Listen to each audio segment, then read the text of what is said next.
Morning. It's that time of the year, apple harvest time that is. Seasonal workers are spending a few months in Missouri harvesting apples. These are the apples that you can buy at Dillon's, Hy-Vee, Hen House, and Whole Foods. It's strenuous, intensive labor, both for those climbing the trees to pick the apples and for those involved in processing them.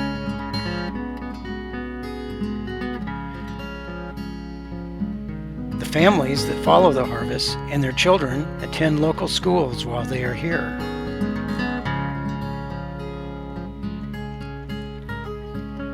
They, like all children, need school supplies, but often cannot afford them. So the Migrant Farm Worker Project has asked St. Andrew for help.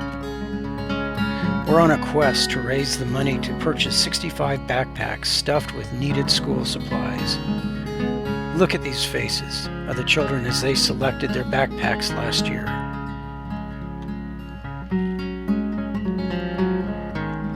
Will you help us? A $20 donation will purchase a smile in the form of a backpack and school supplies.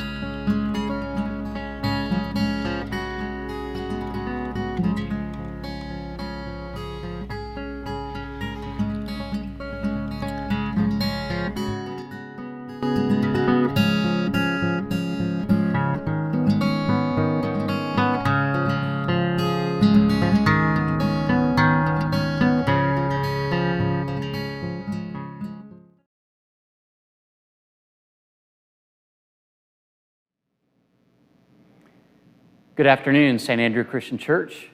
Here to talk about worship this coming Sunday, in particular the sermon on Sunday. As you may have noticed, or if you were a part of worship last week, I started a sermon series entitled Modeling the Faith. I used this model last week in the promotional video to talk about the construction and formation of those key elements of our faith that sustain us and keep us going when we need it the most. That first element that I talked about last week was the role of doubt in our faith. In this coming Sunday, I will try to tackle or wrestle with the word fear. And when we're modeling or building something, the acknowledgement of fear in our faith system is really important. One of the things we know of is that fear is a natural human response to things that go on in the world.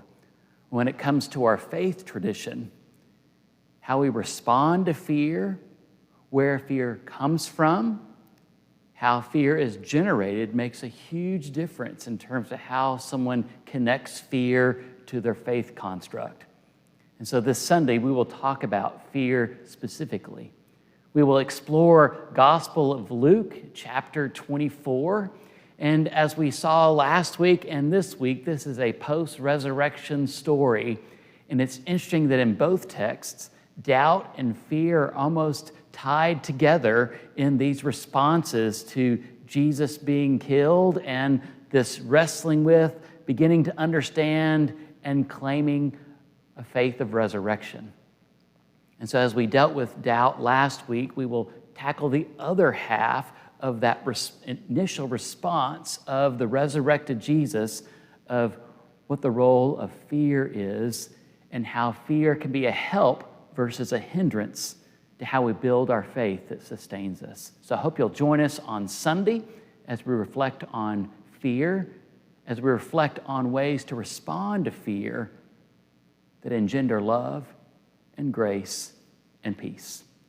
Join us this week for worship.